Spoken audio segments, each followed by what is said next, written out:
Broadcasting from deep within the heartland of free America, where liberty still shines bright. You're listening to On the Move with Mack Worley III.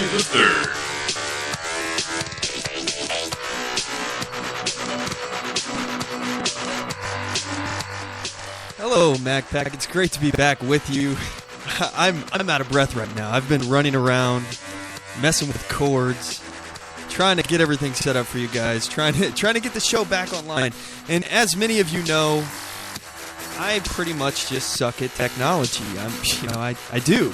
It's my Achilles heel. I'm no good at tech. So you all know that we've been in the process of the move here.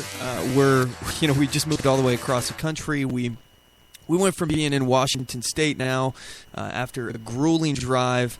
Moved all of our belongings. We rented this big Penske truck, and we drove all the way across the country. We're now in the Midwest, and I like it. I really like it out here. I'm originally from the Midwest. I used to live in Columbus, Ohio. That was where I was born and raised. Joined the military and traveled around quite a bit.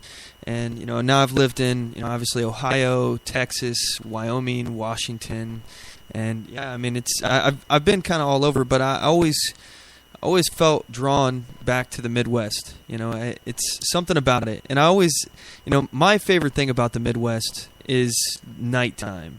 And if you're not from the Midwest, you probably won't understand this, but the nighttime, it comes alive. I mean, it really does. You hear crickets. You hear, if you're near any kind of water, you hear like frogs or toads. You see lightning bugs. I mean, that kind of stuff, it's not like that anywhere else, or some places it is obviously, but everywhere else I've been, it's just quiet, real quiet. When I lived in Cheyenne, Wyoming for a real long time, and there's no lightning bugs. You don't hear anything at night. When I was in Vancouver at night, the only thing that you hear is cars. You hear traffic. You don't hear that stuff. It doesn't come alive. So I don't know. That to me is an important part of it. But obviously my wife and I, we were talking about having kids, so that was a big reason why we moved. Our family is in Ohio. We want to be closer to them, and all that good stuff. So anyway, I wanted to talk a little bit here about the move and give you guys a heads up. First of all, I want to apologize to those of you out there, who were tuning in last week and we weren't around. One of the big problems with the move is all the logistics of everything that happens. And, today, I'll get into what happened today, why we pushed the show back an hour.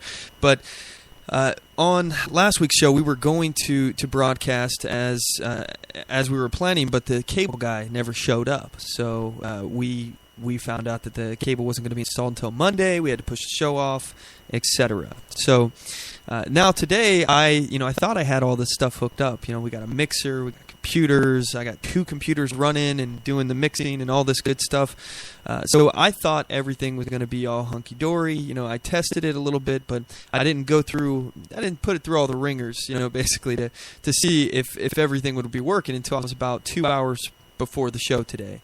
And I'm looking at it and I'm like, oh, this is not right. This is not going to work. So what had happened after we moved, I had plugged stuff back up the wrong way. And I didn't know what I was doing. So first of all, just apologize about that. I'm sorry that there was a delay.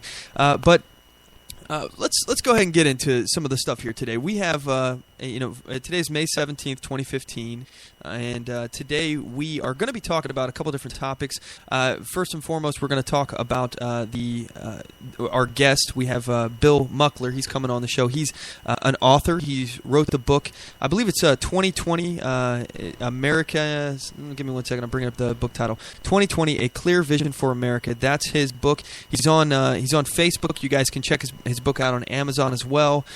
Feel free to look into that yourself there, and I'll have him provide some information to you about his website and all that. So I know his website is 2020 America Book, and let's see, yeah, he's on Amazon, he's on Barnes & Noble. His Facebook page, facebook.com/2020 Clear Vision for America, and he's on twitter.com at Bill 2020. So you can check them out there.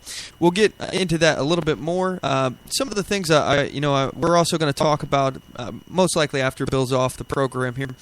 We're going to go into the American Revolution 2.0. would this be a good thing? Would this be a bad thing if we were to? I'm sure many of you are like me, and you've heard so many people. We need a new revolution. We need a new American revolution, and they think that will solve all of our problems. Well, will it? I'll give you my analysis on this, and I'd be happy to hear from you guys. And that's the reason why we do this. I want to hear from you guys. So if you have a disagreement with me, if you have something you just like to add to the argument or to the table here, feel free. Give us a call. The number to the show is 360-450-5625. Again, that number is 360-450-5625. Or you can email us at talk@onthemoveshow.com. We'll read your email live on the air. Lots of other ways you can get involved. You can message us on Facebook.com/OnTheMoveShow. Feel free to like us while you're there.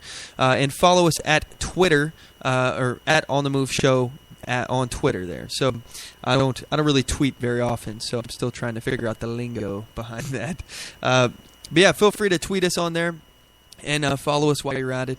Anyway, don't forget to check us out at our website, OnTheMoveShow.com. That's our hub. That's where we do all of our broadcasts, and we also simulcast on HaywireGulch.com. Something's changed since I've been gone, since I've been on the road.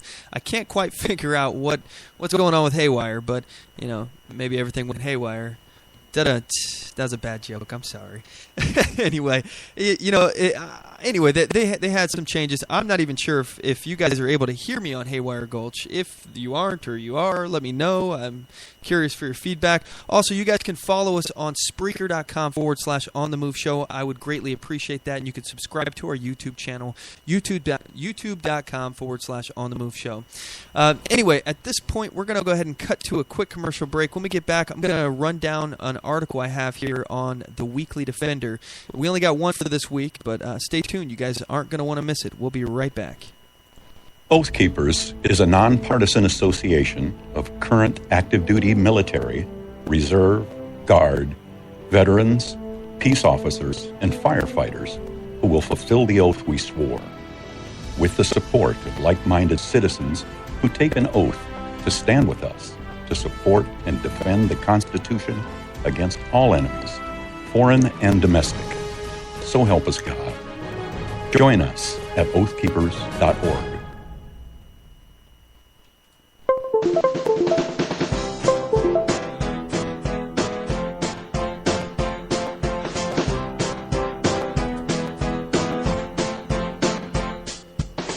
Support On The Move.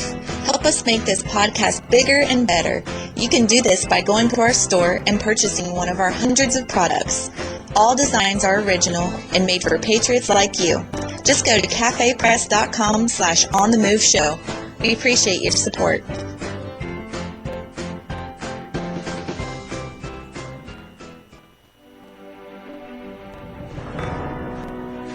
Hi, I'm Latasha Worley, and I work with candidates to creatively and effectively communicate their message to voters. I offer professional graphic design services, from yard signs to flyers, from logos to vehicle magnets.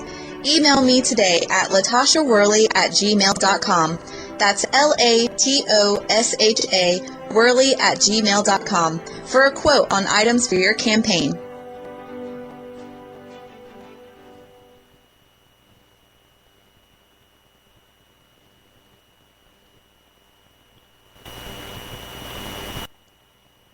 All right, so looks like we're having some technical difficulties. My computer is literally in the process of crashing right now, so I'm not sure if this is going to continue to broadcast when I do a hard restart on my computer. Let's give it a try now. I'm going to look and see if we're still broadcasting, and it looks like we are, so that's cool. Anyway, I'll go ahead and just keep talking to you guys while this stuff is rebooting. Every single show we have some sort of technical snafu. Today is just... telling you, it's really difficult today to get this show off the ground. So anyway, so what just happened right now basically is Skype just crashed my entire computer. I got a Skype call, and this happened to me just a second ago too when I was doing some testing. And basically, as soon as I get a Skype call, my computer goes not responding, and everything has all sorts of problems. So now all the stuff that I had up that I was going to read off to you guys is now off my screen. I really am going to have to start doing hard copies because this has happened to me more than once. But anyway, so I'll go ahead and just talk a little bit about my move here while we got everything loading up. So anyway, we're driving across the country. I'm taking all of my belongings in a Penske truck. I'm hauling one car behind me, and I got my wife behind me on there. And I really feel bad for her. I felt bad for her the whole time because my dog, he was riding with me in the truck, and he's a good dog. I mean, this dog is the quietest dog I've ever had. He's the most lovable lap dog you'll ever see, and all he wants to do is just be pet on the head, or he'll roll over and he wants you to rub on his belly. But he doesn't complain, he doesn't whine, he doesn't pee or anything in the truck. He was using the bathroom real well when we let him out, and eating and drinking.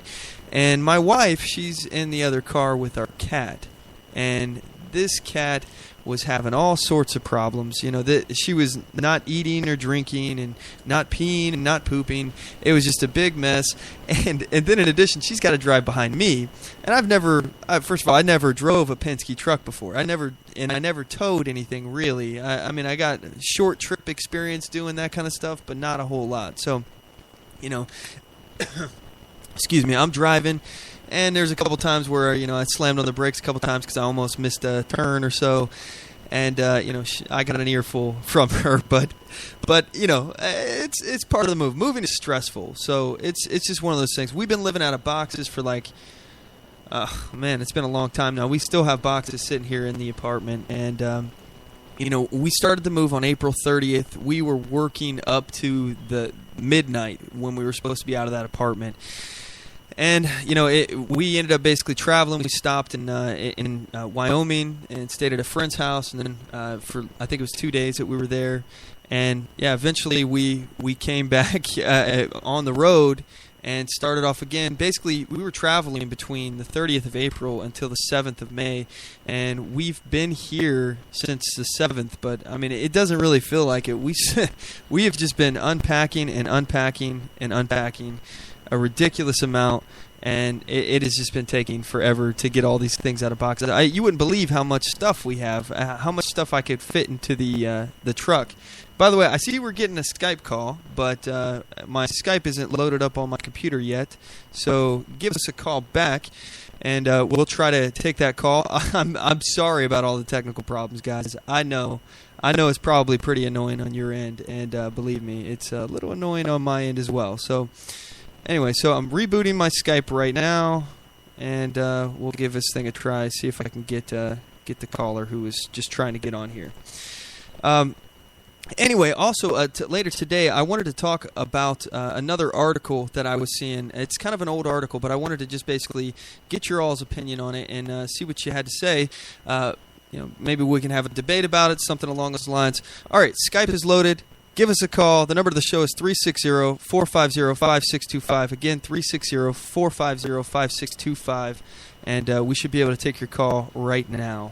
And let's see here. I got some messages on Facebook here. Okay. All right.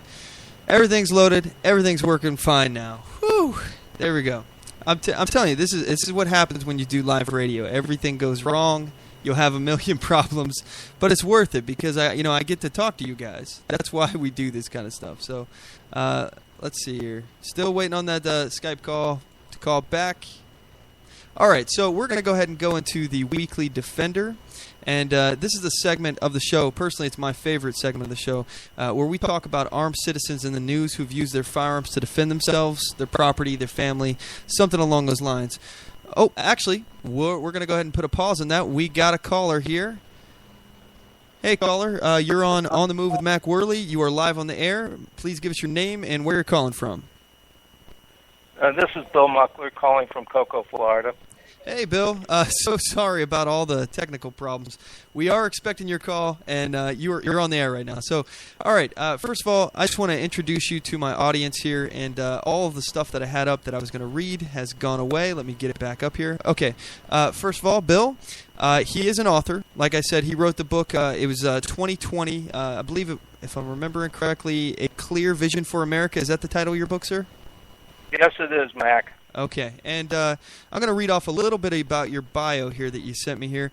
You're born and raised in St. Louis, Missouri, attended Christian Brothers College High School, an Army Junior ROTC school in St. Louis, graduated from the University of Missouri, Columbia with a BA in Psychology, Personal Management, with 2 years Air Force ROTC, military, completed the USMC Officer Candidate course in Quantico, Virginia, spent 4.5 years on active duty as an officer in the Marine Corps.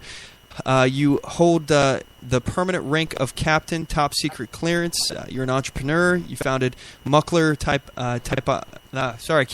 Typographic Corporation in St. Louis, Missouri. You're an owner and operator of a small business for 10 years.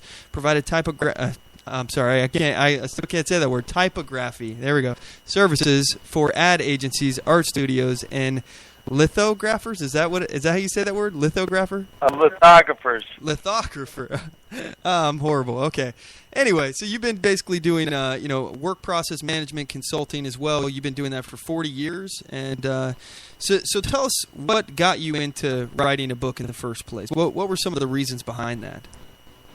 Well, I've always been interested in America, and I remember the day when I took the oath as a second lieutenant in the Marine Corps. I swore to support and defend the Constitution of the United States of America, and I took that oath very seriously, and I still remember that day, and I remember that oath. I try to live by the Constitution, and I think ever since I was very young, I was just always interested in how the United States worked and the policies and the politics all about and so forth.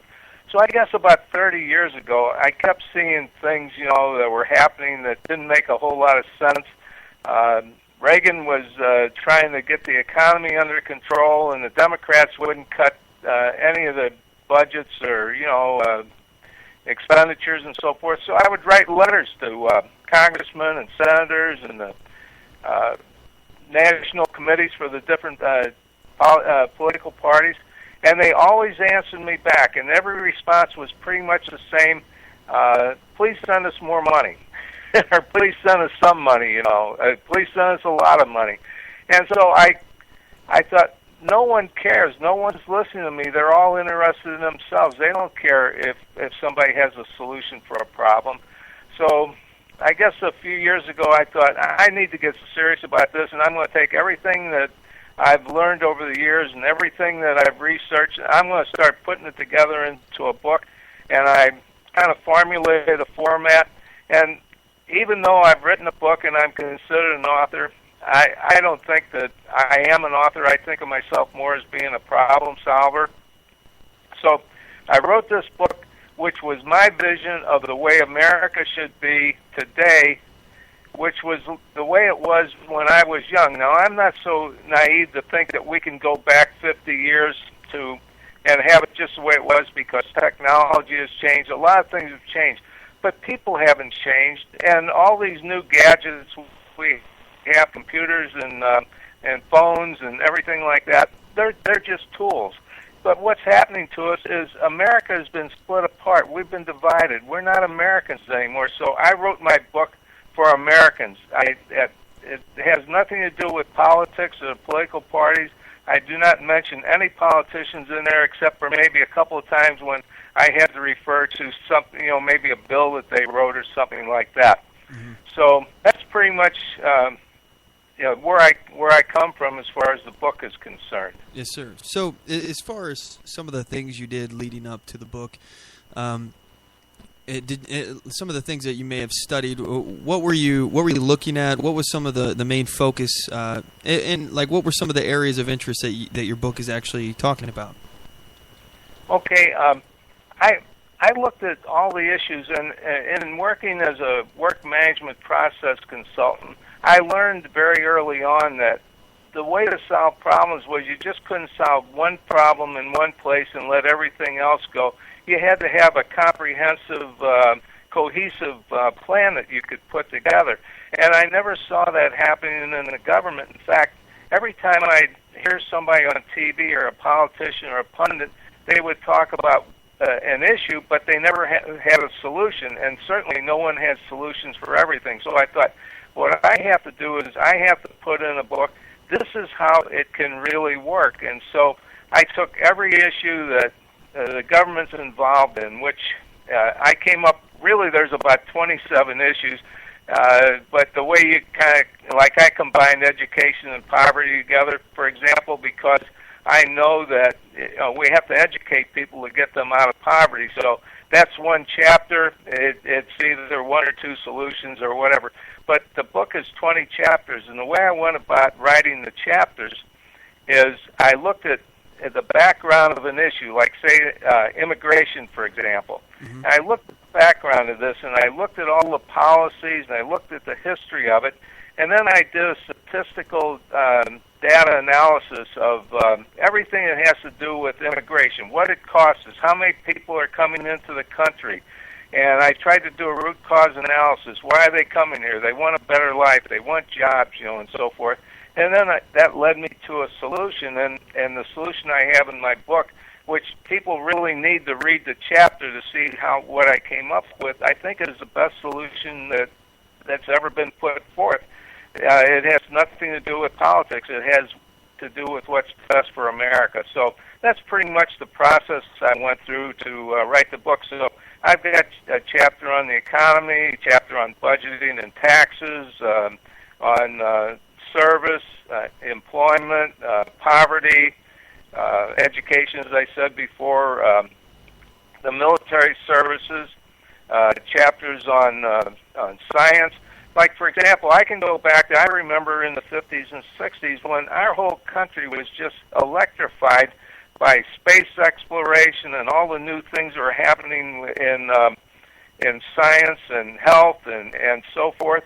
And we don't have that anymore. There's nothing that ties us together. Everything we have splits us apart. So that's pretty much, I guess, what I was thinking of doing is I wanted to show all the people that, hey, we can be a great country again, because right now everybody I talk to tells me we're not going in the same direction.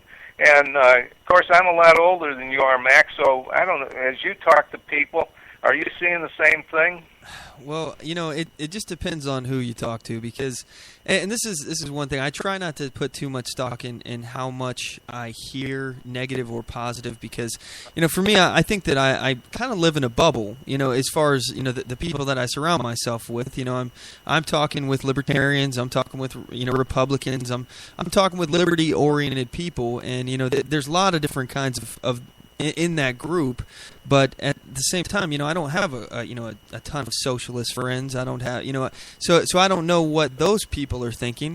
But I hear all the time, different sides of it. And one thing that we're going to talk about later in the show is how people say, I think we need a second American Revolution. Our government's out of control, and I think we need to overthrow the government. It says in the Declaration of Independence that we have a right to do that, so let's do it. And I'm going to give my thoughts on that more in detail later, but personally, that's not really where I stand. I hear that all the time, though, and I tend to disagree, and I'll get into more of that later. What are your thoughts on that, Bill? Okay, that's an excellent point. I'm glad you brought that up, because yes, it does say that in the Bill of Rights, and Jefferson said that we should have a rebellion about every 20 years. But what he was talking about, and I think what you want and what I want are the exact same things. We don't want a revolution where we're overtaking the government, like, for example, what happened in Russia in 1917 or whatever. What we want is a rebellion of ideas and thoughts where we can not really overthrow the government, but really take the government back, because what happened about 1,000 years ago, if I can just kind of talk in round numbers so we don't get in too much detail for the listeners, we just really kind of transitioned into the 21st century, although, it is 2015. But going back to, say, about 1900, we had a country that was thriving and growing and was really doing great. And somewhere around 1913, around 100 years ago, we didn't have a whole lot of things in this country that we have now. We didn't have income taxes, for example. That was the 16th Amendment. We didn't have the 17th. we didn't have the 17th Amendment until then, and that's one of the things that really turned the whole country upside down was when we decided as a country we had to have an amendment to elect senators by popular vote. In other words, it was a popularity contest for the federal government, and that took away the power of the states because the senators were really representatives of the state, and the congressmen in the House of Representatives, those representatives were representatives of the people. And so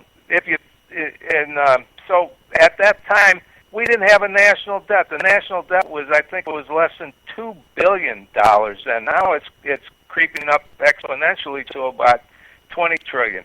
So if you read the Constitution starts out with three words in huge letters: "We the people."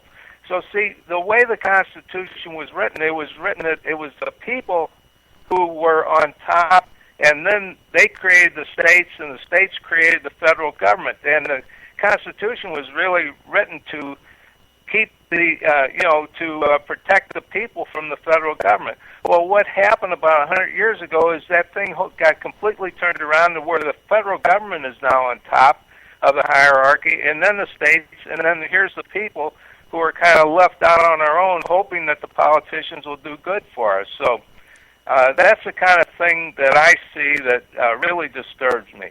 You know, as far as the 17th Amendment, that is a huge point. And, I've talked about this frequently on the show.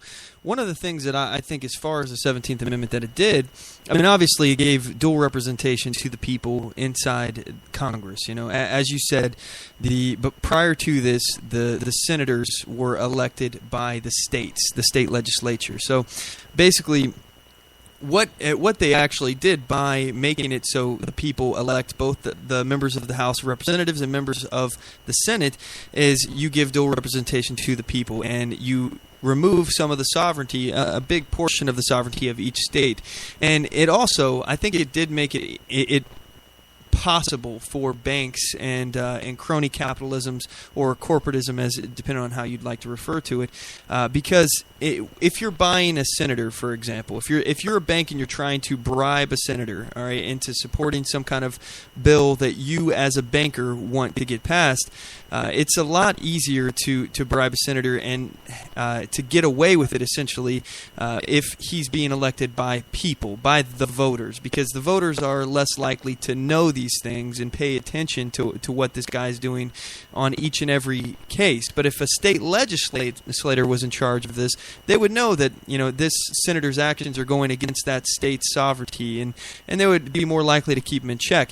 I think it's a very disturbing situation that we have now, because we have a lot of very apathetic people in this country who don't follow what their representatives are doing and have no idea, and these are the people that are supposed to be holding these representatives' feet to the fire. Yes, I agree. Well put. So as far as some of the other issues that you had here, we talked about the 17th Amendment. I'm just curious, as far as your stance on education, do you think that we should continue the public school process that we have now, or are you more of a private school, charter school, or a homeschooler kind of guy?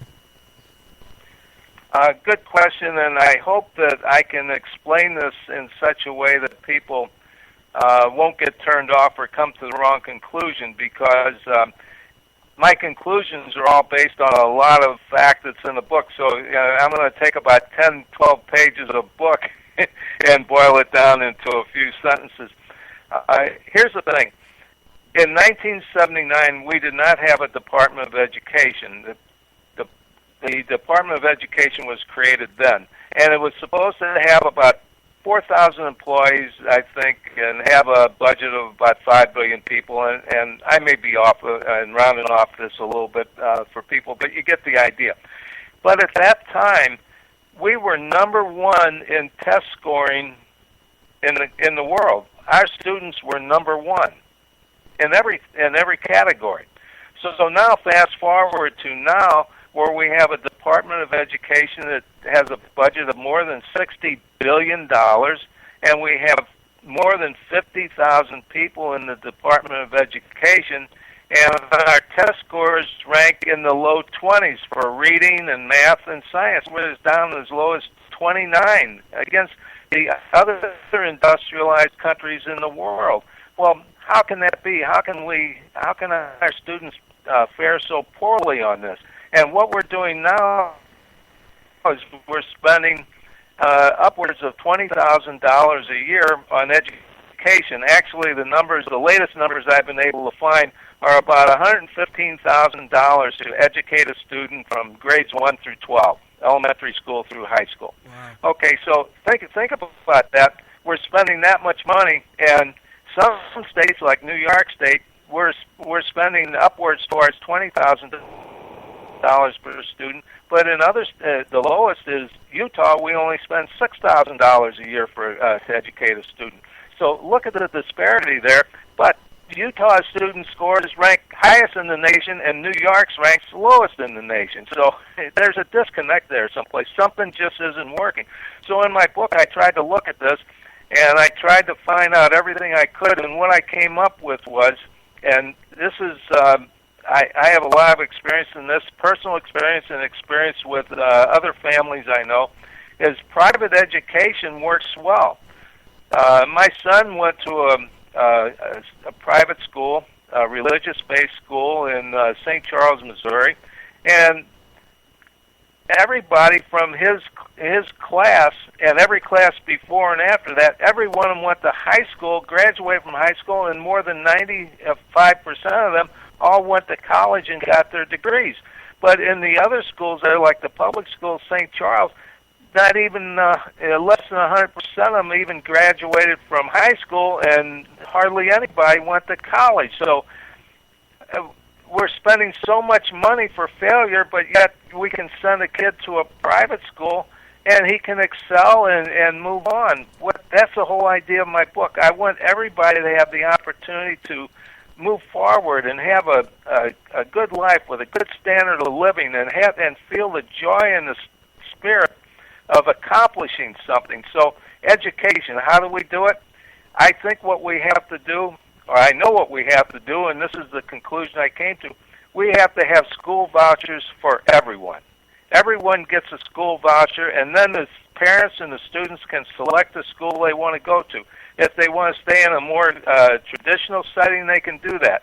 If they want to be homeschooled, the parents still get that voucher, and they can use that. If they got 2 or 3 kids, mom stays at home, or grandma stays at home, or aunt or somebody, and they homeschool the kids. And what we found out in my book, I prove it, is kids that are homeschooled do much better than the ones in the public schools. They do much better. And they go on to college. It turns out that they have much more successful careers, and they're free from crime. They don't spend time in jail. And that's another thing. I don't want people in jail. I don't want anybody in there. I want them to, feel free and be able to earn a living and feel good about bringing home a paycheck and buying a home and making a car payment on a nice car, and not waste their lives in jail, or waste their lives on welfare. So that's kind of where I'm coming from on education. I hope that I didn't. No, I I don't want to scare anybody off on that. I like the idea of a voucher system. I definitely like to hear more about it. As far as your thoughts on programs, basically that got us into where we are right now, with the reason why we have such bad test scores, comparatively to other industrialized nations. What are your thoughts on No Child Left Behind? Programs like that, or Common Core? Well, I just can't see how they can succeed. I just don't see how they work. Everything tells me that those are all good ideas, but our country is just fraught with good intentions that never really work out, and somehow they always end up being corrupted in some way or another. I'm not for Common Core at all. I do think, though, even with a voucher system, what I recommend is the states have some type of standardized testing so that students can be tested in a standard way to find out what their progress is, so we know, how well what we have to do to continue to instruct them properly. So I think that's good, but I don't like this whole federal idea of a standardized testing that looks like it's just a big federal program that's going to end up being a boondoggle. And it's connected to money. So, these teachers are teaching these kids to pass these standardized tests because depending on how much they how high they score depends on how well they get funded and so forth. For me, though, I think it's kind of upsetting when you start hearing about how teachers are just pushing kids through because the whole No Child Left Behind, the Clinton legislation, it's when kids get pushed through and, they just say, okay, well, you weren't good enough, but, we're just going to keep pushing you through. You're not going to get left behind. In fact, what really happens is we leave an entire generation behind. We have all these kids that probably shouldn't be at the grade that they're at or, be in the job that they have. I've heard horror stories about how college graduates are writing applications and to employers, and it's just ridiculous, especially like handwriting samples and things like that.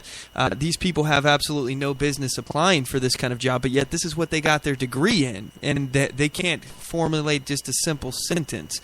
And, I think it's kind of like that whole concept of, you get a medal just for showing up. We've become so soft on our kids nowadays that, we want to coddle them along the way. You are a beautiful and unique snowflake. You sing so beautifully, even if it's horrible. That's not the case. Some people win, some people lose. And, I don't know about you, but, I have always learned a lot in my failures, and the things that I'm no good at. Like, for example, technology. Today, I failed a ton today trying to get this show put together, and I learned how to do it right, So I think giving people a medal just for showing up, it robs them of that opportunity to learn and to get self-growth. What do you think about that? Okay, that's a wonderful analogy. I love that, because what you're saying is, if we just tell everybody, okay, you passed and you're wonderful, how can anybody improve? The way you improve is you're challenged to do more. You're challenged to learn how not to accept less, and so you're challenged. And when you can't make it, you say, well, I need to improve on this. Here's where I need to improve. I need to be better at things. Right now, throughout my working career, I found lots of people who are working. They can't write a decent report. They can't do any basic math. They have no knowledge at all of any basic essentials of science, and that's what you need in order to succeed in business. Now, is succeeding in business the ultimate goal? No, it's not. But being able to have a good job where you contribute and you feel good about what you did and you feel good about your paycheck, and you're working to help your company be better and you be better so you can build a stronger nation and build a stronger economy, that's what's important. And you never get there if everybody says, well, you're doing great, but really you're not, because we're not just competing with in the neighborhood or in the local city. We're competing globally now. So we've got to learn how to compete against everybody else. And if their test scores are in the top 5 and ours are in the bottom 30, or 25 to 30, how are we going to compete with them? And then what happens to those students that go to these public schools now, which I prefer? God, I'm going to get bashed on this. The government indoctrination centers that we spend all this money sending our kids to. How are they ever going to get to a point where they can raise their kids to be successful, and those kids can raise their children to be successful? It just isn't going to work.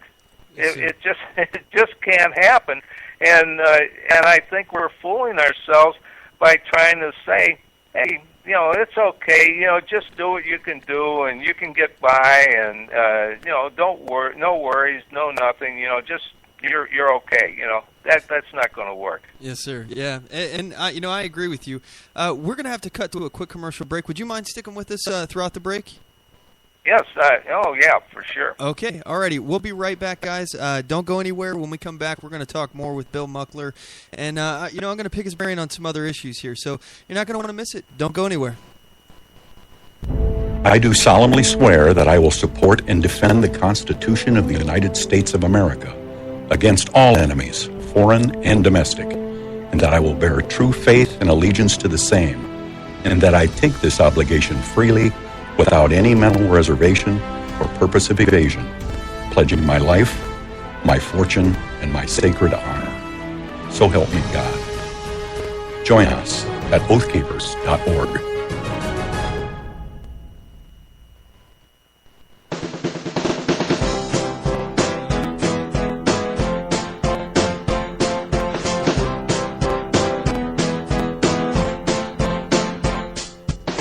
Support On The Move. Help us make this podcast bigger and better. You can do this by going to our store and purchasing one of our hundreds of products. All designs are original and made for patriots like you. Just go to cafepress.com/OnTheMoveShow. We appreciate your support.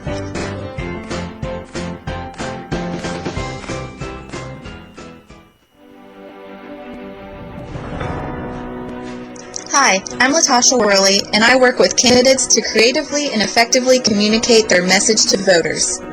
I offer professional graphic design services from yard signs to flyers, from logos to vehicle magnets. Email me today at latashaworley@gmail.com. That's LATOSHA Worley@gmail.com for a quote on items for your campaign.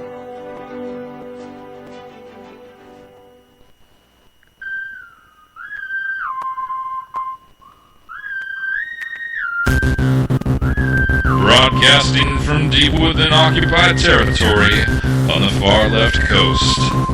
You're listening to On the Move with Mack Worley III. Stand up, speak out, and get on the move.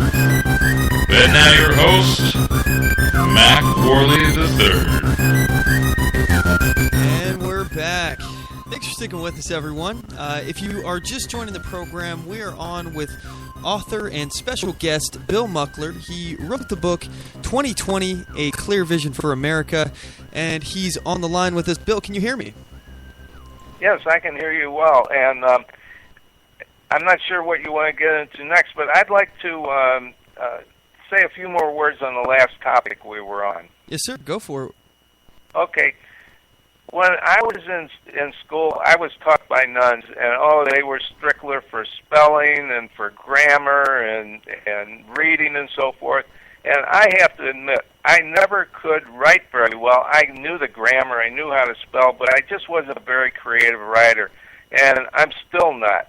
But when I wrote my book, it ended up, I finished it up, I guess, around last October, and I called some of my friends, and I got some recommendations from people, and I got about a dozen people who agreed to read and edit my book. And so I took my flash drive over to Office Depot, and they ran off 12 copies of it. It was, I think, about 220 pages or something like that on 8.5 by 11. Had it bound up real nice with a spiral binding. I mailed them out to everybody. And then I started getting some phone calls, and I got questions and so forth. And these guys ranged from far left to far right and in the middle, and some of them had no interest at all in politics, but they all read it. And so when they read it, then they sent it back to me. And I started reading it for the first time since I had it printed, and I want to tell you it was crap. And some of these guys, I mean, they just tore me apart. One guy tore me all apart about the introduction before, like the next day, he just called me up and said, this is the worst thing I've ever read, And so I thought, my vision is my life, and my life is this vision. Nobody's going to want to read this thing, so I'm looking at it, and I'm reading it, and I'm thinking, God, this is awful. So I guess what I could have done was said, that's okay, they'll give me a gold star anyway. And I thought, no, I got to make this thing perfect. I got to make it better. It's got to have credibility, because otherwise people won't believe in my vision, or they'll just write it off and so forth. And so you don't know how many times my son and I, who also was in the Air Force, Mack, we read through all these edits, and we read it ourselves, and we finally got to where I think it's really a pretty darn good, well-written book. The solutions are excellent. They're remarkable. There's no question about that. But as far as how to write it, and it's not written like any other book that anybody's ever read before either, but I wanted it to be good, so I challenged myself. You know, I couldn't send something out that wasn't the best thing I could do. And so isn't that what's happening in our schools today? We're not challenging our students, and they're not challenging themselves because they think, oh, all I have to do is do enough to get by. But that's no way to go through life, even if you can get away with it. How good can you feel about doing a job that, you know, is just done very poorly? That was the point I wanted to make, and I didn't want to take up a lot of your time, but I felt I should say something about that because that was my personal experience with the book. Exactly, and I mean, I think you made an excellent point. You know, one thing, you know, I'm a bit of a perfectionist myself. You know, I like to do things right the first time. You know, and I've said the saying, you know, in the Worley household, there's either all but or no but. There's no half butting in my house. You know, like we don't we don't half butt around here. You know, we do the whole thing. I'm trying to keep that phrase clean for radio, by the way. So. But yeah, you know, I like to do things, you know, especially if it's something that, you know, I'd be proud of afterwards. You know, my wife, and you know, I'm sure she would think differently when it comes to that phrase because her level of clean in the house is different than my level of clean, and she always reminds me. So, but as far as like, you know, if I'm trying to work on like, for example, I work on my wife's brakes before we made this move, you know, I wanted to make sure I did it right because this is really important, you know. So I'm taking my time, I'm putting all my effort and concentration into this job, and those kind of things are important. You know, you don't get a ribbon, you know, just for finishing a brake job. You know, there's no A for effort. You know, when it comes to a brake job, you have to get the brakes on there right. You got to do it right the first time. Nobody's going to accept, oh, well, you know, I'm sorry, I tried my best if the brakes failed and it's because you did a sloppy job at it. So, you know, when it comes to effort, it's important to take pride in your work and things like that. You know, I've always said that if I was a janitor, I'd want to be the best damn janitor there was. You know, if I was that guy who cleaned out the porta potties, I'd be doing the best job I could at that. You know, that's how I operate. You know, that's what, you know, I don't really like to half butt. So in terms of your point, though, excellent point. You know, you want to make sure that you're challenging yourself and, you know, putting out something excellent. In relation to schools, you know, let's kind of like pivot this back to schools. You referred to them as indoctrination centers or indoctrination systems, and that's actually something that, you know, I find interesting. And we can't blame the fact that kids are failing to learn stuff because that's the teacher's job and the system's job.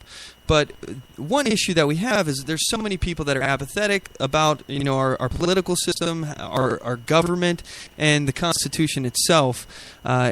You know, but that apathy, I think, is stemmed from ignorance on the issues, ignorance of how things work, and partly the blame of that is because, you know, the government, for example, when talking about the Constitution, and I know I'm kind of going on for a second, but I'm going to get your opinion here in a second, Bill.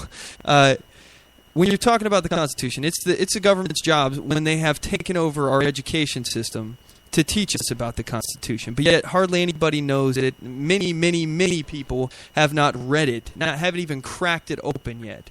So the fact that you can graduate, you know, our indoctrination system known as, you know, public schools and not understand the Constitution, I don't believe that is a coincidence. It behooves the government not to teach us about the document that restrains them. Would you agree with that?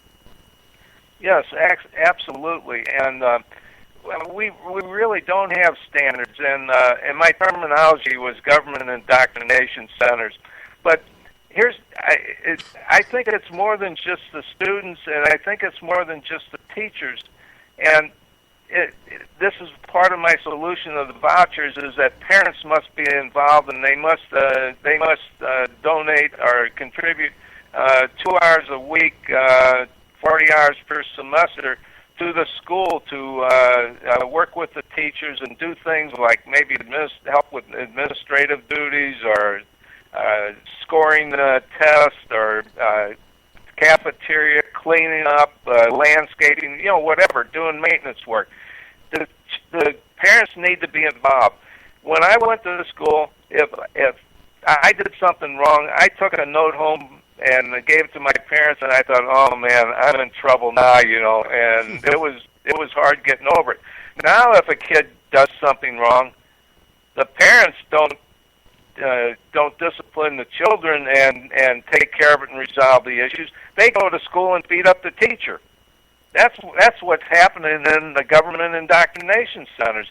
So the teachers are thinking, okay, how can I get through this school year and get my pay and not get in trouble to a point where, the parents are coming out here to lynch me or beat me up or do whatever. And so it has to start with the parents. Now, if the kids that we're educating today are terrible students, and then they grow up and they have kids that go to school, how are their students going to excel? How are they going to be able to motivate and inspire their kids to be better? And how are those kids going to inspire their kids? So our country's in a downward spiral unless we do something to turn it around today.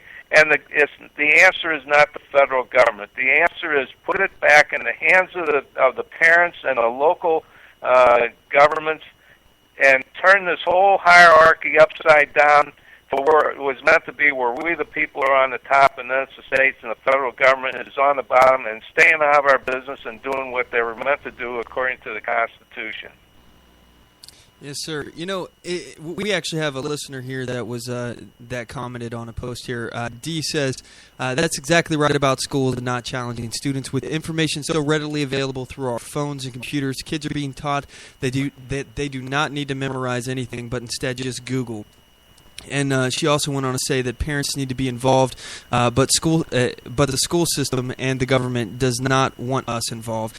And I definitely agree. I have seen so many situations where parents are being told to basically back off, and that teachers don't want parents involved in the education of their children.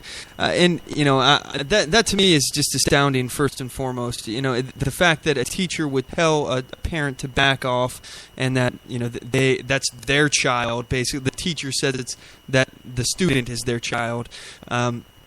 These kind of things I've seen more and more. And you were talking about how it starts to degrade. When one generation is brought up with a worse education, they're teaching their worse off education to the next generation, and it basically degrades and degrades. What we have here, I'm starting to think that this is getting to almost like an idiocracy kind of moment. I don't know if you've seen that movie where it's like a couple hundred years in the future, and people are just brain dead basically, and they're really we've increased technology to the point where people just get dumber and dumber and dumber, and one guy accidentally goes to the future through time travel or something, and he's like the smartest man in the world, but he's just average intelligence nowadays. Yeah, exactly. Our founding fathers, and there's a lot of people criticize, and they think, they were just old white slave owners and they didn't know what they're doing and so forth. Those framers, they were brilliant men, and they weren't perfect, and certainly some of the part of the culture that they grew up in, that they inherited, was certainly flawed as far as slaves and and all that kind of thing, which we all abhor now. But we can't really blame that on them, just like we can't blame what happened 100 years ago with our grandfathers and great-grandfathers and so forth, because that was a culture they grew up in. But I want to say, Dee, God bless you, because that's so heartwarming to hear somebody say that. I hope you stay the course, and I hope there are more of you out there that feel the same way about education. But right now,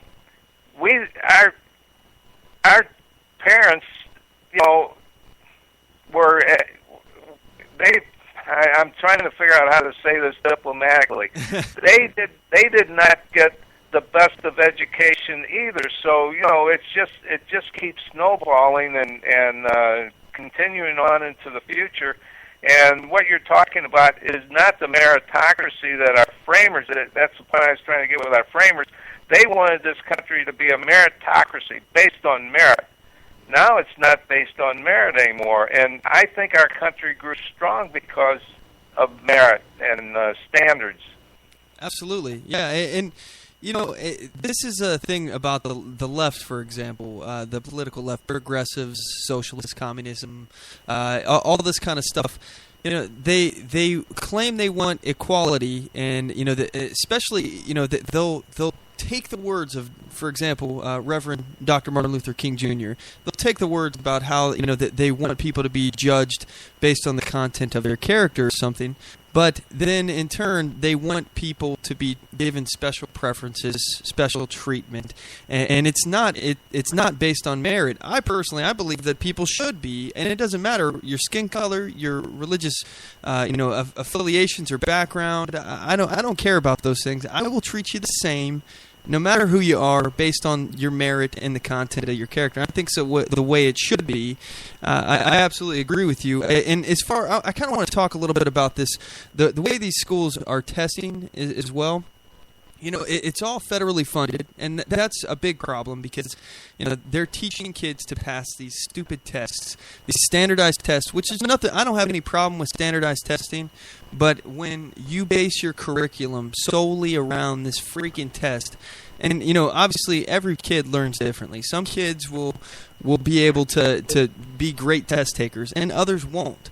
But when you're teaching to basically beat a test, you're not teaching for the love of teaching or the love of learning, and that is really sad when kids nowadays they don't get to experience that. They don't get to understand the joy of just learning something new and starting to get understanding of a topic that maybe they're interested in. And for me, it was science. Growing up, I used to really like the science classes, and I'd listen to all the stuff about what goes on in the human body, all the chemical reactions and things like that. And I wasn't a particularly great student, but there were things in class that I listened to because it was interesting.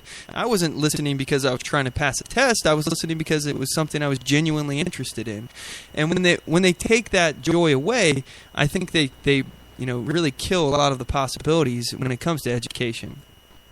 I agree 100%. You're just right on. Very well put. Well, thank you. I appreciate that. Thank you. I'll be here all week, guys. So, Bill, I want to give you an opportunity here. We're going to have to run. We got some other topics we're going to get to here, but I want to give you an opportunity one more time here to give your website, all your information, social media, and stuff like that, so where people can pick up your book and all that good stuff. Can you blast it out real fast? Yeah, I can. Thank you very much for asking me about that. Our book website is 2020americabook.com, 2020americabook.com. You can Google Bill Muckler, and you can find your way to almost all sites, like we talked about before, Mack mentioned. You can find me on Facebook. I put everything about me on Facebook. I'm not hiding anything. It's on there. And what you can also do is, if you're interested in the book, which I hope you are, you can go to Barnes & Noble or to Amazon.com, for example. Either one of those sites, and we're in all the ebook sites, and we're in the process of getting the book printed in the next week or so. But if you go to Amazon.com, you can just put in Bill Muckler, and my author page will come up, and you'll see an icon on there. Or if you put in 2020, the book page will come up. You'll see an icon of the cover of the book, which you'll find is remarkable. And click on it, and you can actually read a free sample. That's about 20% of the book. That's what Amazon and Barnes & Noble and all of them, they offer, a certain portion of the book to read as a free sample, and then you can decide to read it, get it. Or if you say, okay, I'll read it on my computer, but I really want the book in print, it'll be out in a couple of weeks. You can start reading it, you get a flavor for it online, and then wait and get the print book later on. That's longer than what you gave me, but that's it. No worries. That's a lot of good information. So, guys, check out his book. And, hey, Bill, will you come back and join us again on another program? I would love to, because we haven't really even gotten into the book yet. Yeah. We I didn't want to touch on all the issues, but we'll get to them. It would be nice if you join us on a couple shows. We'll chew the fat or something in the next couple of months. We'll just have you on, and I like talking to you. So you seem like a pretty cool guy. Thank you. I hope I am, and just let me know when you need me, and I'll make time to be with you. Yes, sir. All right. Well, I certainly appreciate it. Well, thanks again, Bill. And anyway, we're going to go ahead and cut to a commercial break, guys. And when we get back, we're going to talk about some other topics we have here. I got a couple of articles I want to get to, and I have some other information that I want to talk about pertaining to where I moved, and like I got the Weekly Defender I want to get to, things like that. So we got a lot of information to get to. I'm going to try to get through it all. Anyway, just want to say thanks one more time to Bill Muckler. Check out his book. Again, that's 2020. Let me bring that page back up here. Sorry, guys. Okay, 2020americabook.com. Again, that is 2020americabook.com, and that is Bill Muckler. You can find him anywhere on Google. Just Google his name. You'll find a bunch of links on him. And, check out his Facebook, Twitter, all that good stuff, guys. All right, we'll be right back after this commercial break. Don't go anywhere. Oath Keepers is a nonpartisan association of current active duty military, reserve, guard, veterans, peace officers, and firefighters who will fulfill the oath we swore, with the support of like-minded citizens who take an oath to stand with us, to support and defend the Constitution against all enemies, foreign and domestic. So help us God. Join us at oathkeepers.org.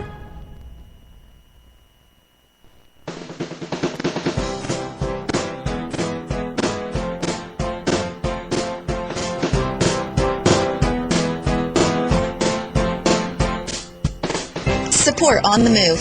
Help us make this podcast bigger and better. You can do this by going to our store and purchasing one of our hundreds of products. All designs are original and made for patriots like you.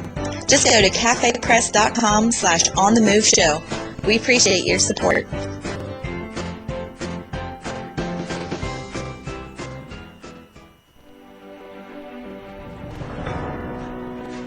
Hi, I'm Latasha Worley, and I work with candidates to creatively and effectively communicate their message to voters. I offer professional graphic design services, from yard signs to flyers, from logos to vehicle magnets. Email me today at latashaworley@gmail.com. That's LATOSHA Worley@gmail.com for a quote on items for your campaign.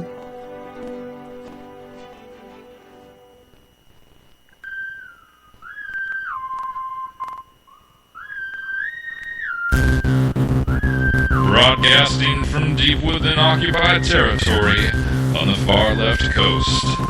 You're listening to On the Move with Mack Worley III. Stand up, speak out, and get on the move. And now your host, Mack Worley III. Oh man, I just realized I'm going to need to change that intro too. We picked up the new intro here where it says something along the lines of broadcasting from the heartland of free America. I thought that was pretty good one, but we forgot to change this other one. As you can see, we're clearly trying to get a lot of stuff accomplished here. And I want to take a moment here to talk about first of all where we moved to, and what's some of our future plans here for the show, and let you guys in on some of the things that I have brewing in the works here, and also some ideas that I have for out here. First of all, we have moved to the great state of Kentucky. Yeehaw! Woohoo! I like Kentucky, I really do like it here. This is a great place. All the people are super friendly. The Southern hospitality. I don't know if that's part of it, but yeah, everybody is so friendly. Everybody I talk to, they got a smile on their face. They're really polite, really pleasant to talk to. And no offense to Washington. All right, I really have met some amazing people in Washington. But there are some very rude people in Washington too. I don't know what it was. Maybe it's my face. I don't know what it is. But some people out there, they just woke up on the wrong side of the bed. I'm in the grocery store and people were just rude to me sometimes. Maybe it was just the area or the store I was in, or maybe it's my face. I don't know, but I don't get that out here. Out here, people are just nice and pleasant. It's something about the Midwest people in the southern kind of stuff too. By the way, for those of you who don't know, Kentucky is both considered Midwest and Southern. So. Just so you are aware of that. They fought on the side of the Confederacy, I believe. So, I'm pretty sure they were on the side of Confederacy. So, they are considered the South, but they are actually Midwest as well. So, anywho, moving on.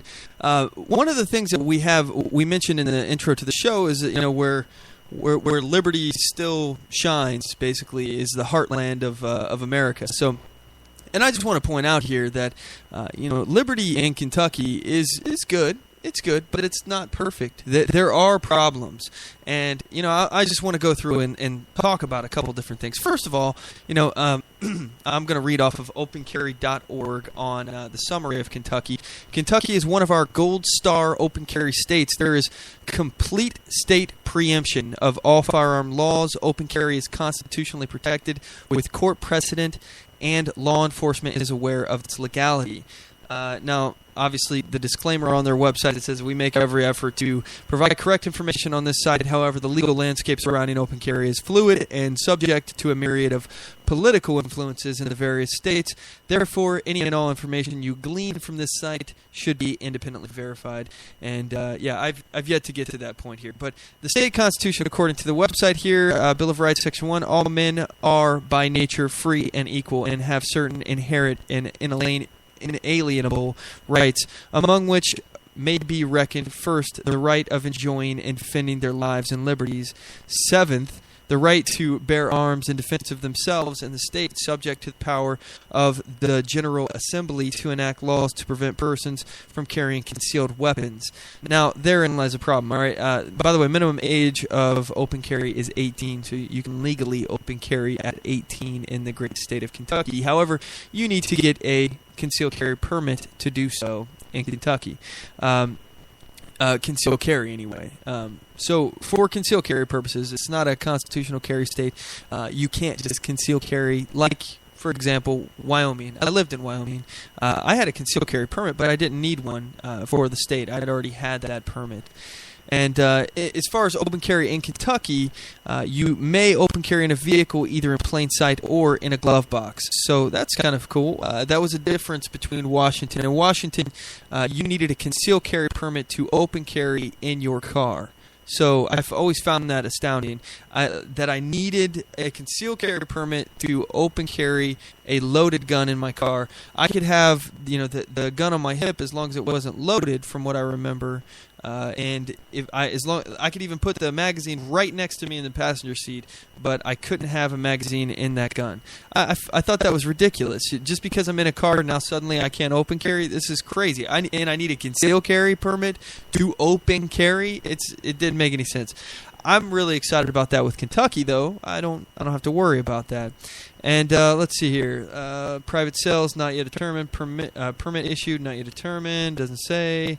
None of this stuff here. There are some federal gun-free zones that restrict carry to permit holders. So basically, you need a concealed carry permit to carry on those places. Let's see here. Looking through some more of this stuff here. All right. Well, anyway, I want to go through. There's a top 10 list here of gun-friendly states of the United States. They have number 1, Alaska, 2, Arizona, 3, Florida, 4, Idaho, 5, Kentucky, 6, Montana, 7, New Mexico, 8, Texas, 9, Utah, and 10, Wyoming. So I just want to give a little rundown on some of these things here. And this is on weapons.about.com in an article written by Michael J. Simpson. This isn't really in any particular order, I think. So while federal gun laws stay the same no matter where you live in the United States, each state has its own set of laws that can vary greatly from place to place. If you are a serious gun collector or passionate about your Second Amendment rights, check out this list of top 10 friendly states. These states tend to have fewer restrictions regarding owning, carrying, and using firearms than many other states. Please understand that this information should not be considered legal advice. Laws can and do change. As such, always be sure that you have the most up-to-date legal requirements before buying, carrying, or using a gun in a state in which you are unfamiliar. Number 1, Alaska. In the state of Alaska, a permit is not required to purchase a gun, own a gun, or even carry a gun. In addition, they have no state restrictions on so-called assault weapons, or NFA weapons. Alaska has castle doctrine, stand your ground laws, which allow a person to use deadly force against anyone forcibly and unlawfully entering their home and attempting to harm them.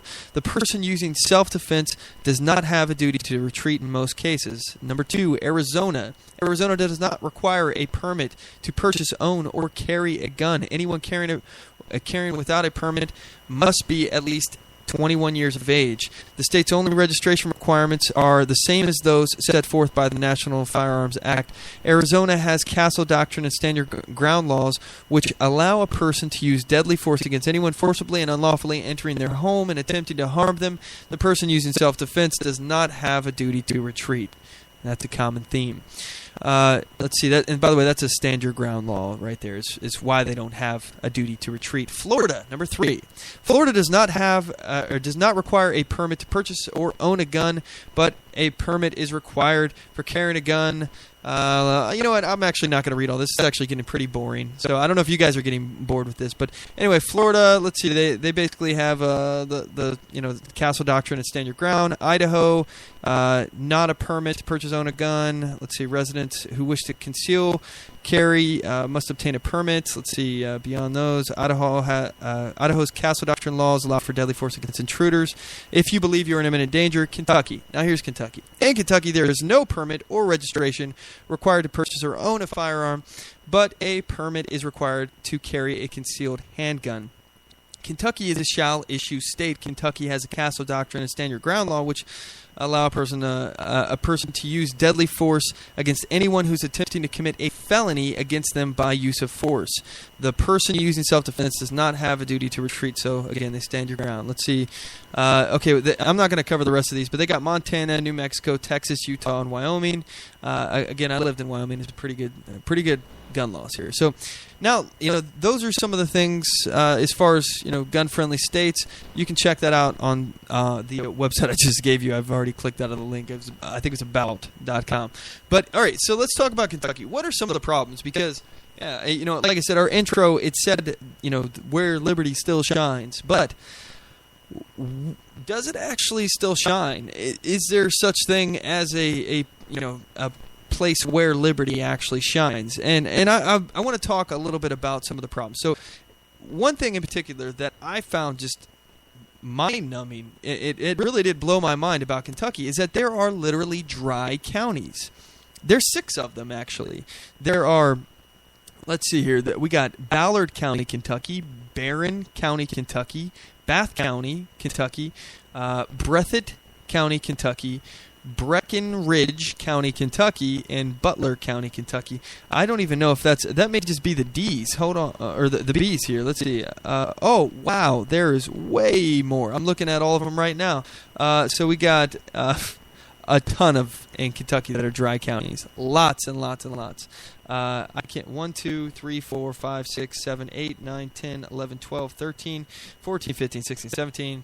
All right, so we're looking at probably like over 35, something like that, dry counties in a state. And what do I mean by dry county, by the way? It means that you can't go to a bar. There are no bars to drink alcohol. You can't go to like a restaurant and order alcohol, like hard liquor. They don't have bars in restaurants either, by the way. They may have like beer, something like that.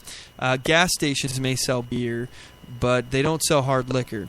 If you want hard liquor, you got to go to a liquor store, and even in some of these dry counties, they don't even have those at all. You may have to drive out of the county to go get alcohol. And by the way, I'm actually not that much of a drinker. The only thing I really partake in from time to time is like a glass of wine or something along those lines. I'm not really a hard drinker. Back in the day, I used to drink scotch every now and then and some beer, but I've never really been that much into drinking. But it blows me away that people who have decided that, just because they don't partake in alcohol, just because they don't drink it, that they can push their morality or their values on other people and prevent them from, number one, establishing a business in that area, number two, allowing other people to partake in it. And I'm sure they, I just got here. I've only been in town 10 days, so and most of that I've been unpacking boxes and sweating a great deal. So I don't really know all the ins and outs of these laws and stuff, and this is something that I'm actually very interested in learning about. For me, I think it is immoral to basically tell others how to live their lives. And as long as they're not hurting anyone or depriving anyone of their rights, I don't see why there should be a law against that. No matter what it is. If you are only hurting yourself or you're just making bad decisions on your own, it does not affect me, so why do I need to worry about it? Now, if for example, you're going out drinking and driving, well, that's already illegal. So, why are we going to take more steps, put more laws on the books to stop something that's already illegal? There's already a law against that. It's just like, gun violence and things like that. You don't continue passing laws. Murder is already illegal. Assaults are already illegal. They still happen because people don't listen to law. But, the answer is not to try to take the guns out of the law-abiding citizens' hands. It's to allow people to have freedom. The answer is liberty. That's the answer. And in terms of this, as long as people aren't putting others at risk, as long as they're not drinking and driving, then I don't have any issue with them being out on the. I'm sorry, I almost said being out on the road, drinking or having access to alcohol. But the moment they put others in danger is where I have an issue with it. And this is something that I would actually really like to change about this state, and I don't know all the ins and outs and what would be required to make this state wet, to make it a state that has more laxed alcohol laws. And again, this is really a fight that I don't even have a dog in. I really don't. I'm not it doesn't really bother me as far as alcohol, but I don't like the whole idea. This to me is a big bullseye for me. Being an activist, being somebody who doesn't like when the majority, basically the tyranny of the majority, when the majority can tell a minority what they can and can't do, even though their actions aren't hurting anyone.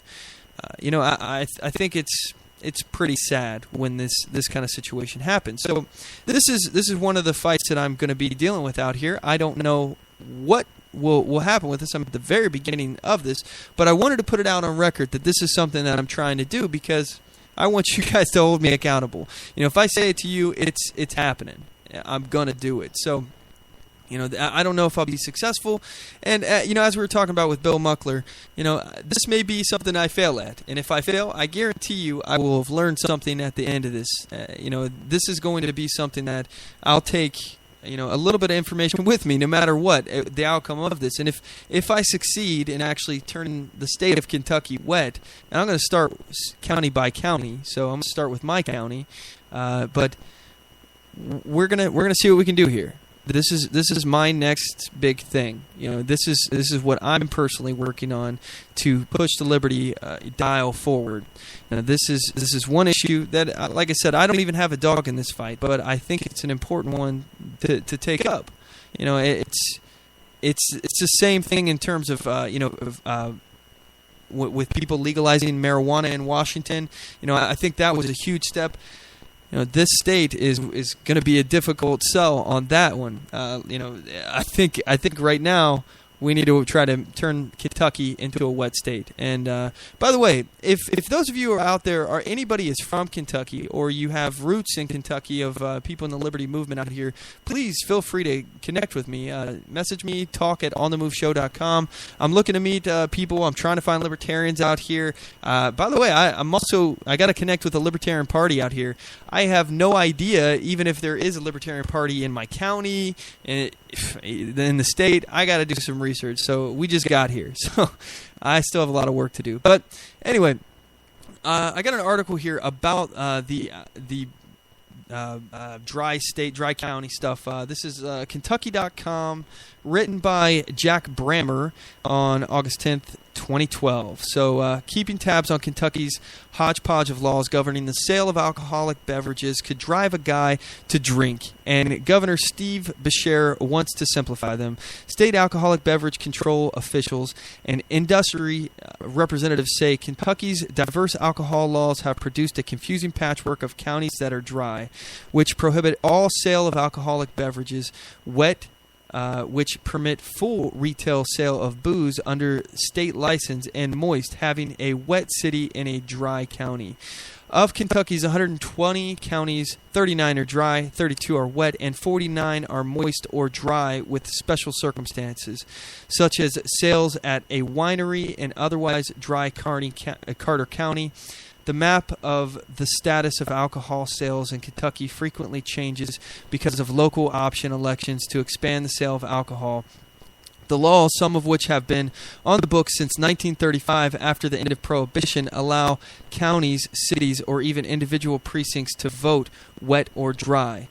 But the laws are a lot more complex than that. For example, if a dry city votes to become wet, a precinct in the city can have another local option to return to dry status. But if wet city votes to become dry, and a city precinct may not have another election to return to wet status. Within the past 3 weeks, communities in 4 Kentucky counties have held local option elections. Residents of LaGrange and Oldham County approved the sale of alcoholic beverages. Georgetown and Scott County voted to expand alcohol sales, and Princeton and Caldwell County approved restaurant and packaged liquor sales. Residents in Sturgis and Union County voted 1 precinct in town wet, but kept the other 2 precincts dry. Other cities included Somerset, Murray, and Franklin voted earlier in the summer to expand or legalize alcohol sales.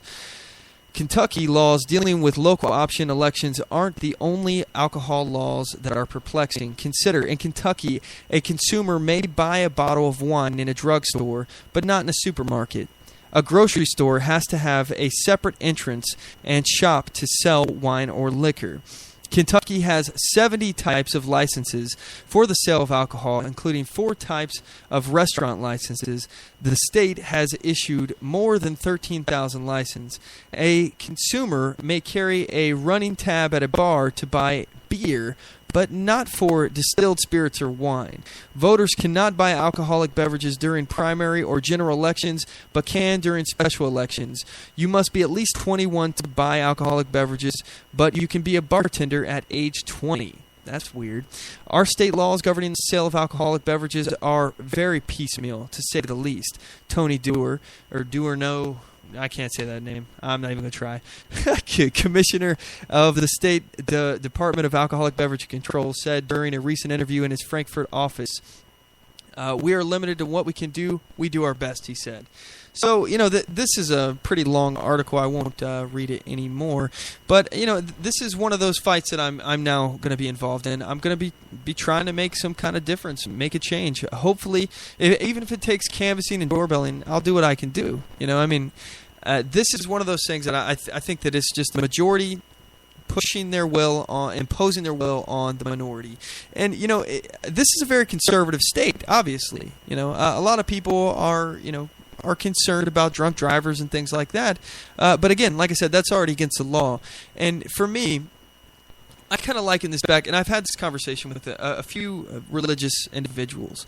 And, depending on what they said, depending on where the conversation went. But, usually I ask them, hey, why don't you support, we were using this in terms of the drug conversation, why don't you support legalizing drugs? And they said, oh, well, people go out and they steal, they put others in danger and all that stuff. And I say, okay, well, all that stuff that you mentioned right there, that's already illegal. And they agreed, yeah, that's already illegal. So we already have laws protecting us against people who do those kind of things. And there will be consequences if we catch somebody doing those things. And they agreed, yeah, they agree with that.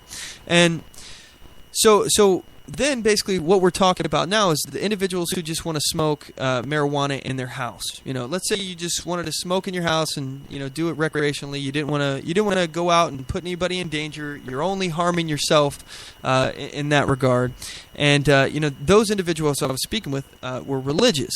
And in this conversation, they were saying, well, I don't partake of it, so because of that, I find it is distasteful, and it goes kind of against my religious beliefs.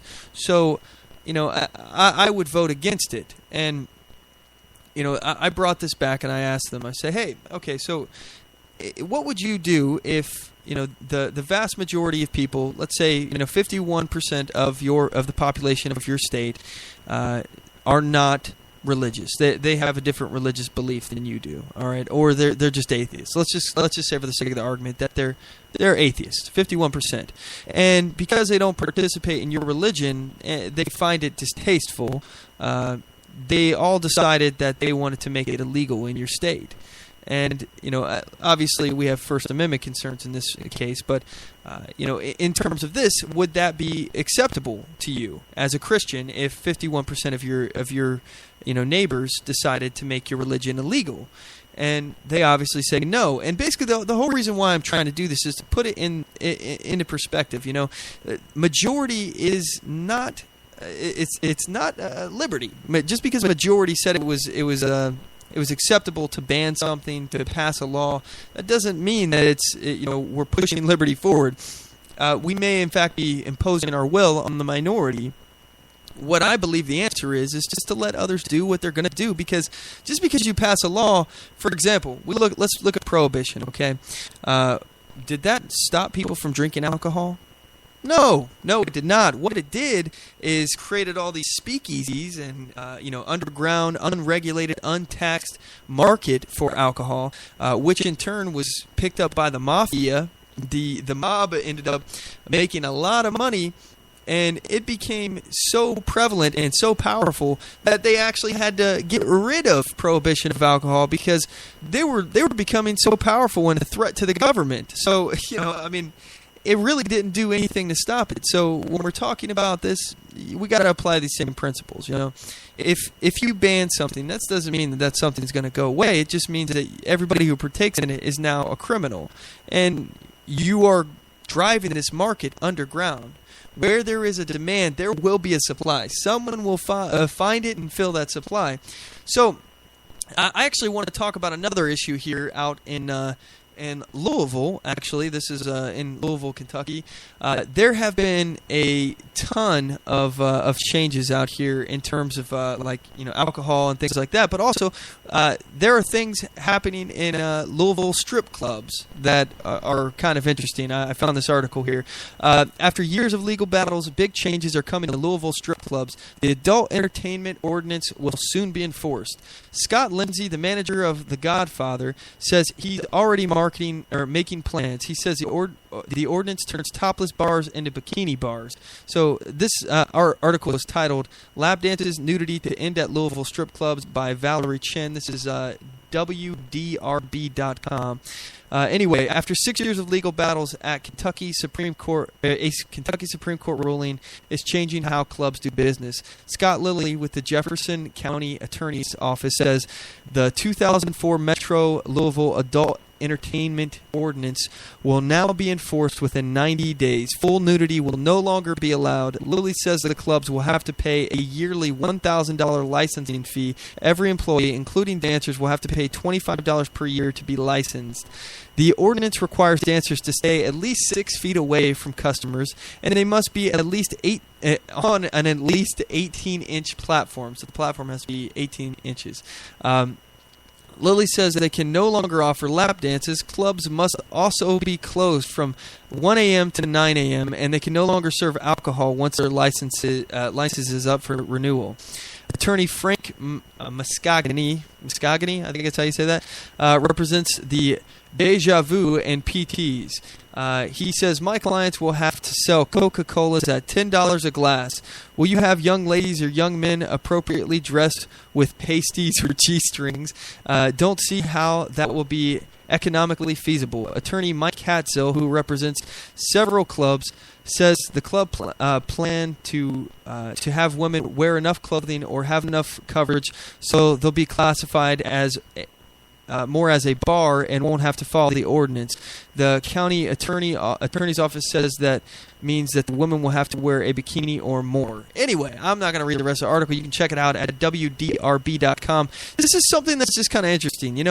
If you don't partake in strip clubs, I don't really care about these. These laws do not affect me. But in terms of this, if you think that it's wrong for people to go to strip clubs, don't go to strip clubs. That doesn't affect you if other people are going.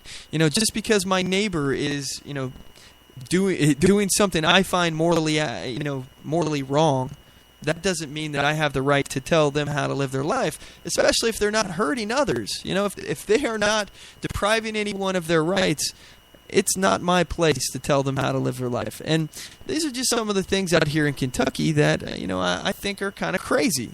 We have the morality police out here basically telling people, no, you can't do that.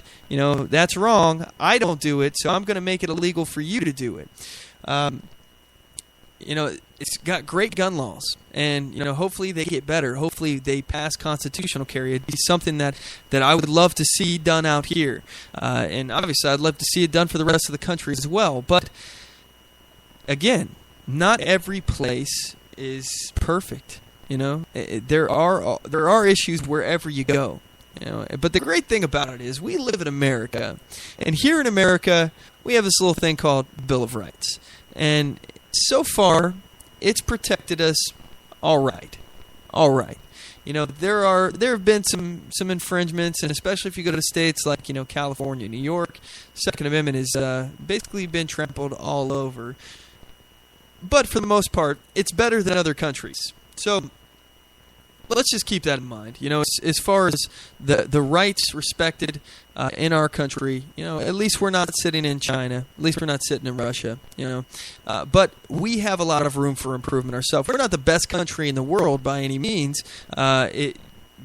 We are a work in progress. I don't believe in the whole nationalist idea of as far as we're better than you and let us prove it. We are all works in progress. That this country and even our Constitution. It was created upon what do they call compromise. Both sides had to compromise, and they created a document that both sides were probably not happy with. So, but that's a beauty of it. This is liberty. We work together. We try to make make our states, our counties, whatever, your local community, at the national level, we try to make it better. And I think it's really important that we all get out there and find something that we can work on. For me, I'm going to be working here in the state of Kentucky.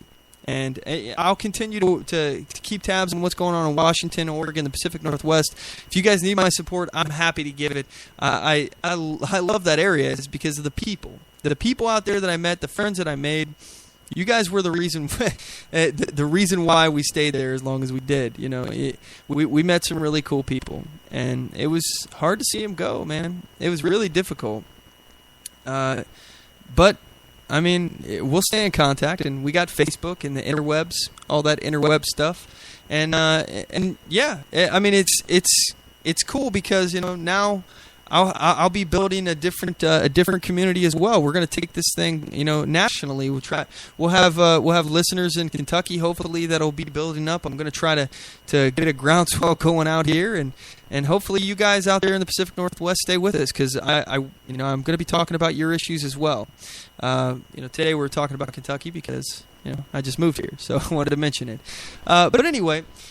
I want to go ahead and cut to a commercial break. We'll come back, and when we do, I want to go into the next segment of the show, one that I was trying to do at the beginning of the show here before we got Bill on the line. I want to go into the Weekly Defender, and anyway, we'll be right back after this. You don't want to miss this Weekly Defender. It is pretty crazy. We'll be right back. I do solemnly swear that I will support and defend the Constitution of the United States of America against all enemies, foreign and domestic, and that I will bear true faith and allegiance to the same, and that I take this obligation freely, without any mental reservation or purpose of evasion, pledging my life, my fortune, and my sacred honor. So help me God. Join us at oathkeepers.org.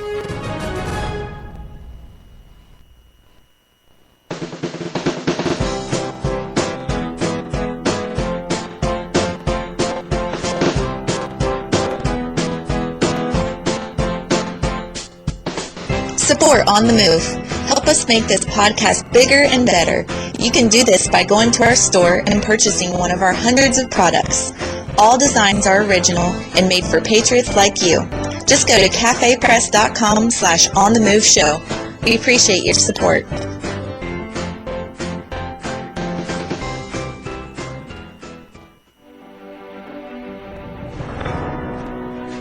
Hi, I'm Latasha Worley, and I work with candidates to creatively and effectively communicate their message to voters.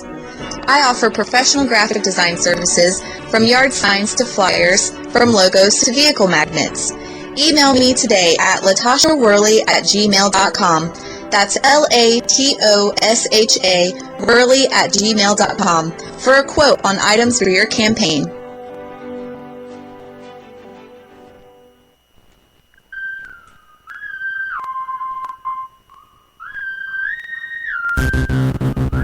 Broadcasting from deep within occupied territory on the far left coast.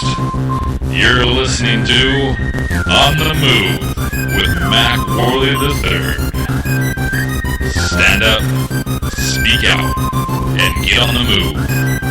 And now your host, Mack Worley III.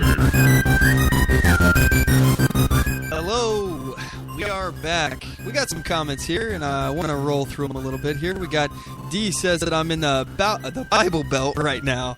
Let's see. Lot, if their alcohol laws are fueled by religion, it seems. You know, I'm not sure if it is fueled by religion, but it does astound me that that people are just telling other people how to live their life. You can't regulate morality. That's the very first thing that people should know, is that if you think that some kind of behavior is wrong or immoral and you make it illegal, people are still going to do it. They're just going to be criminals now.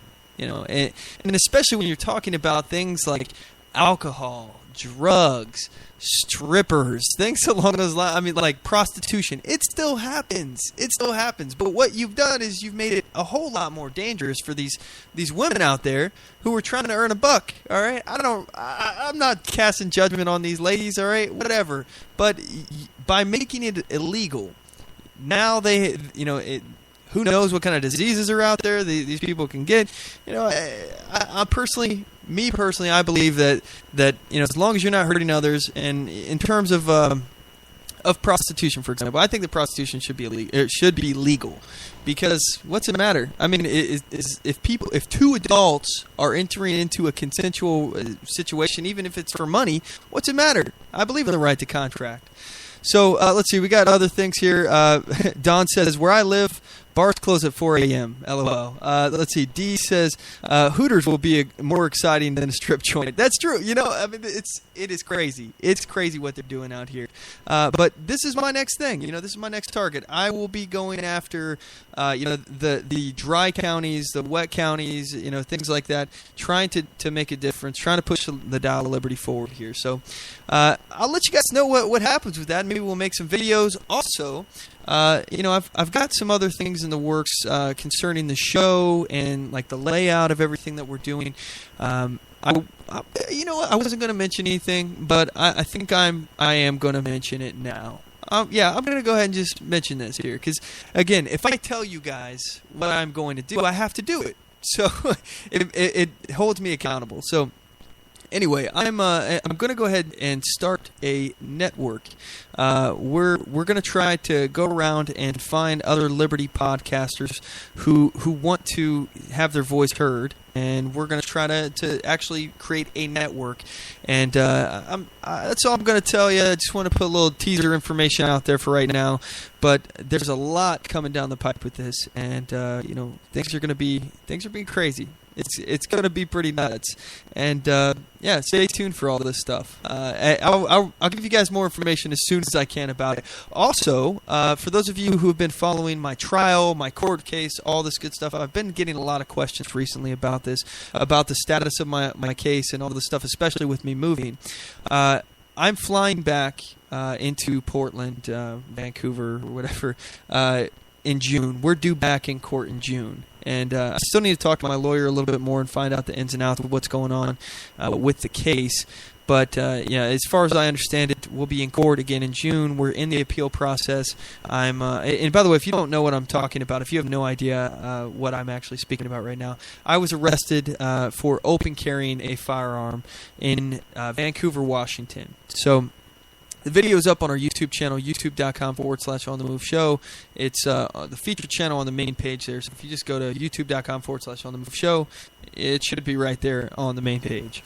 If not, you can find just if you seriously type in YouTube, you type in open carry, I believe it's the first video that pops up, if I'm not mistaken. So other than advertisements and such. So you can check that out, see my unlawful arrest. And anyway, we're going to go through the appeal process, and I'm still going to keep fighting. I'm going to come back as many times as it takes. It really doesn't matter to me. It hurts my pocketbook, but I'm still going to keep coming back. But anyway, we'll be back in town in June, and let's see what else we got going on with that. I think that's all the updates with that. I'm sitting on videos from my trial. I filed a Freedom of Information request of my actual trial, and I'll be editing those videos and putting them up as soon as humanly possible. I still have boxes to unpack, and I have to get those first. But as soon as I finish these boxes, the box city that's in my apartment right now, I will be editing these videos and post them online. So if you would like to see what happened in my trial, you can feel free. You can see what happened in the first trial, and I don't know if I'll be able to get video from the second trial. I'll give it a try as well, after it's done in June. But I'm going to keep pushing this and pushing information out there for you guys so you can see all the info I got. But anyway, stay tuned for more updates on that. Anyway, let's go ahead and move on to the Weekly Defender. This is my favorite segment of the show. Here we go. And now it's time for Weekly Defender. You have the right to defend your life, the right to defend your family, and the right to defend freedom. That's a sweet intro for this clip here. That bumper music, by the way, and all of the music for the show that we use here is actually voiced over by a good friend of mine. His name is Owen. Shout out to Owen. Thank you so much for the help that you've been doing on the show here. He's been putting in a lot of work. So anyway, I want to read this Weekly Defender here we got, and this segment is where we talk about armed citizens who've used their firearms in the news to defend themselves or property, something along those lines. Anyway, two Gonzaga University students could be suspended or even expelled after using a handgun to defend themselves from an intruder in their university-owned apartment, an act which the university says violates the school's weapons policy. Gonzaga University, a private four-year university in Spokane, Washington, says the students violated the school's weapons policy by having a firearm in their apartment, which is in a complex near the campus. On the night of October 24th, students Eric Fagan and Daniel McIntosh were in their apartment when there was a knock on the door. Fagan told CNN affiliate KXLY in Spokane that he opened the door and a stranger who said he just gotten out of jail asked for $15. Fagan told KXLY he offered the man a blanket and a can of food, but didn't feel comfortable giving the man money because he was a stranger. My gut instinct was telling me I wasn't going to be able to get that door closed before he came through, Fagan told KXLY. As the man started coming through the door, Fagan said he yelled for his roommate, Daniel McIntosh. McIntosh said he came to the door with his pistol drawn, and the student said the man turned away and ran. So in this case, the student just pointed the firearm at the individual and did not use it. Because the apartments are owned by Gonzaga, both police and campus security responded when Fagan and McIntosh called 911. According to Gonzaga's executive vice president, Earl Martin, all university housing is patrolled at regular intervals by campus security, though this particular apartment complex isn't gated and secured key cards or codes aren't required for the entrance. A short while after the incident, police captured the man, whom they identified as a 6-time convicted felon. About 2 a.m., campus security officers returned to Fagan and McIntosh's apartment and confiscated a pistol and a shotgun from the apartment. Dean Chuang, attorney for Fagan and McIntosh, said the shotgun isn't owned by Fagan. Said the shotgun is owned by Fagan, who uses it to hunt periodically, and it wasn't used in the incident. He added that the pistol that was used in the incident belonged to McIntosh. It was a gift from him to him from his grandfather several years ago. McIntosh has a state-issued permit to carry a concealed handgun, Chuang said, and Washington state gun owners are not required to register their weapons. In a disciplinary board hearing on Friday, the board, made up of 3 faculty members and 2 students, found Fagan and McIntosh guilty of 2 infractions: possessing weapons on school grounds and putting others in danger by the use of their weapons, according to Chuang. So this is interesting because they actually didn't use the weapons and they actually didn't endanger anyone at all. That's kind of interesting. Anyway, oh, by the way, this is an article on CRON4.com written by Mario Sevilla. For those of you who are interested, you can check it out. It's called Students Use Guns to Defend Home, Face Expulsion, published November 10th, 2013. So let's see here. This is actually a little bit old, but Chuang told CNN the students expect to hear later this week what disciplinary action will be taken by the board. Fagan and McIntosh both face suspension or expulsion. Both are seniors and have exemplary records, Chuang said.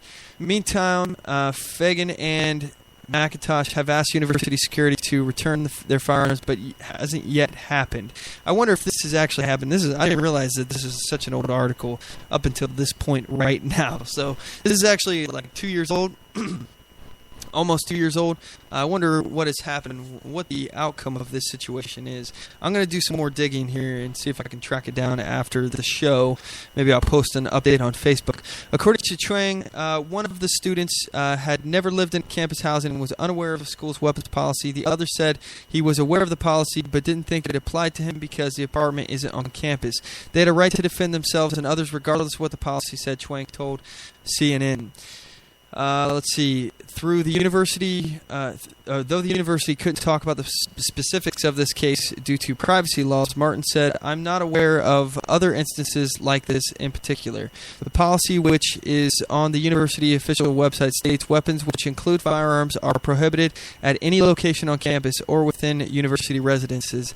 In a statement released Saturday by University President Thane McCullough, there have been calls for a re-examination of the university policies related to firearms. McCullough said in the release he believes that this is an opportunity for the university community to objectively and re-examine the policy and openly debate perspectives and contextual issues. McCullough's statement said he has asked the vice president for student development to work with several campus organizations to facilitate a campus dialogue focused on the issue. Jeez. Meanwhile, he added the current student handbook and code of conduct remain in effect. So, all right, let's discuss this here. Let's talk about this. Now, I don't know if this is a state university. It says Gonzaga University. I don't know if this is federally or state funded. If it's publicly funded, if it's a publicly funded school. And for me, you all may know where I'm going with this. If it is a publicly funded school, I don't believe that publicly funded organizations have any right whatsoever to restrict any of our rights enumerated in the Bill of Rights. Okay? So what I mean by that is, you know, if you're on the government deed, you have the same rules, in my personal opinion, in my perspective, the same rules that apply towards the government should apply to you as a public entity now that you're getting public money, because, you know, the government can't restrict your right to bear arms, so someone who's getting funded by the government shouldn't either.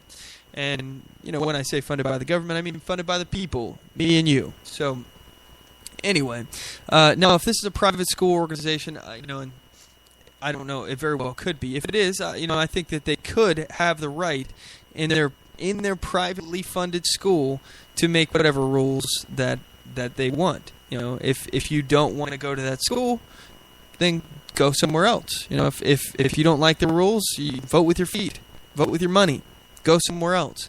Now, I don't know, but it is a whole different thing when you're talking about someone's domicile. And we're not talking about like military barracks kind of thing where it was like, just one big bay of bunk beds and stuff like that. When I was in basic training, we had just bunk beds, and there's like 60 people in a room. On the other side, there was another 60 people over there. So, it's not like that. It's not like you don't have your own private area. This is an apartment. They have apartments. So this is completely different. This guy has his own space. I don't think that unless this is being paid for by the university, if it's an amenity that is free, essentially, if you are not actually paying for this and they're funding you, let's say via scholarship or something, a grant along those lines. If you're not paying for it, then maybe I could see them being able to impose their rules on that. But if you're paying rent, I don't think that they have the right to restrict you to have firearms in your apartment. That's personally where I stand on this. But yeah, it's very upsetting, and it's one of those crazy situations where, let's say they would have just pointed the gun at this guy and not called the police, not been good neighbors and told people that there was some crazy guy trying to push his way into apartments. If they hadn't called the police, this guy could have went and hurt somebody else. But now they're being punished for doing the right thing. They called police when they could have just not. They weren't in danger anymore. They could have just not called the police, and this guy was gone, and no one would have known. But they did the right thing, and they got in trouble for it. So, I hope nothing happened with these guys. I want to do some more checking after the show and see if if they did in fact get suspended. It will be interesting to see the results of this here. But anyway, let's see here. We got a few other articles I want to get to. Let's see. Oh, here's a great one. All right. Idaho City's ordinance tells pastors to marry gays or go to jail. We've got 7 minutes left in the show. I'm going to give you my take on this, guys. To me, it's pretty crazy that there's forcing people to participate in religious ceremonies against their will. All right. Now, if you're homosexual, I don't think that there should be a law prohibiting you from getting married. I think you should be allowed. Whatever. That's your thing. If you want to go get married, that's cool. Just like if you're straight, you want to go get married, that's cool too. Doesn't matter to me. Now, here's the problem though. If you are homosexual and you want to get married, I don't think that you should have the right to force a pastor who does not want to participate in your ceremony to marry you. And why would you want that pastor to participate in your ceremony? Wouldn't you want to find somebody who actually supports your beliefs and doesn't think that you're a sinner? This is just my thought process, but personally, I think it is a huge issue here we have. If this is going on, where pastors are being forced to marry people when it goes against their religious beliefs. This kind of goes to that cake conversation where Melissa's Cakes conversation where they didn't want to make cakes for people, and then you had the flower person who didn't want to make a bouquet or something for a homosexual wedding. This whole thing, I don't understand why people want to force others to participate in their religious ceremony. All right? You have a right to do it. That's fine. I don't care. As far as I'm concerned, you can go, marry, whoever you want. As long as it's a consensual adult relationship, I personally don't care. You can have 10 wives for all I care. You can have 10 husbands. You can have 10 gay husbands. I don't care. It doesn't affect me. All right, whatever you do. But now, if you want me to if I'm a pastor and you want me to officiate your wedding, and it's against my religious beliefs, that's wrong. All right, why can't they understand that forcing people to do stuff is wrong? I mean, it's just wrong. Morally, it is wrong. So I don't know. I mean, if you want your rights, respect others' rights. I think this is a very simple concept, really. When you think about it, it's very, very simple. If you want your rights, that's all fine and good. but respect our rights too. You know, and I'm not religious. Again, a fight I don't have a dog in. You know, this is, I personally, you know, if I had the ability to marry a gay couple and they wanted me to, and I knew them and I was friends with them and I felt like doing it, sure, I would. It does that's fine, but I don't like the whole idea that you can make somebody. I'm going to force you to participate. And let's read this article here, because this is in the WashingtonTimes.com that I'm getting it. Article October 20th, 2014, written by Cheryl Chumley. Sorry. Let's see. Idaho City officials have laid down the law to Christian pastors within their community, telling them bluntly via an ordinance that if they refuse to marry homosexuals, they will face jail time and fines. The dictate comes on the heels of a legal battle with Donald and Evelyn Knapp, ordained ministers who own the Hitching Post Wedding Chapel in the city, but who oppose gay marriage, the Daily Caller reported. A federal judge recently ruled the state's ban on gay marriage was unconstitutional, while the city of Coeur-d'Alene, I can't say that word, has an ordinance that prevents discrimination based on sexual preference. The Supreme Court's recent refusal to take on gay rights appeals from 5 states has opened doors for same-sex marriages to go forth. And I'm realizing now, as the show is wrapping up, that we never got to the topic of revolution, really. That was one of the main topics. You know what? We're not gonna do an overdrive today because it's getting kind of late here, and I still haven't eaten dinner. So we're gonna wrap it up here. I'm gonna give you guys the next show. We're gonna talk about revolution. We're gonna talk about that. You know what? We're gonna talk about it right at the very beginning of the show. So we're gonna talk about, do I think revolution is a good idea? Yes or no? Personally, I'm gonna give you a little spoiler here. I'm not a big fan of the whole idea, but I'll tell you why on the next show. And I think you guys will really be interested in this. But anyway, we're going to go ahead and wrap up. I just want to say thanks for all of you out there that are still with us. Because, you know, we've moved. You guys could have just said, screw that guy. He left, you know. But you're still here, and I really do appreciate it, and thank you so much. And secondly, I just want to apologize for all the technical difficulties that we had today and how frantic this show may have been put together. I apologize, but I hope you guys had a good time. I had a lot of fun. And anyway, special thanks to our guest, Bill Muckler. You can check out his book again. That is, let's see here. Let me bring up the site again. That is 2020americabook.com. Again, that is 2020americabook.com. His name is Bill Muckler. You can check him out online. Just Google him. He's on Facebook and Twitter, all those other places. Anyway, without further ado, I really do appreciate you guys. You guys can check us out at OnTheMoveShow.com. Follow us at Spreaker.com/OnTheMoveShow. Like us on Facebook.com/OnTheMoveShow. Subscribe to us on YouTube.com/OnTheMoveShow. And follow us on Twitter.com/OnTheMoveShow. And as always, know your rights, assert your rights, and get on the move.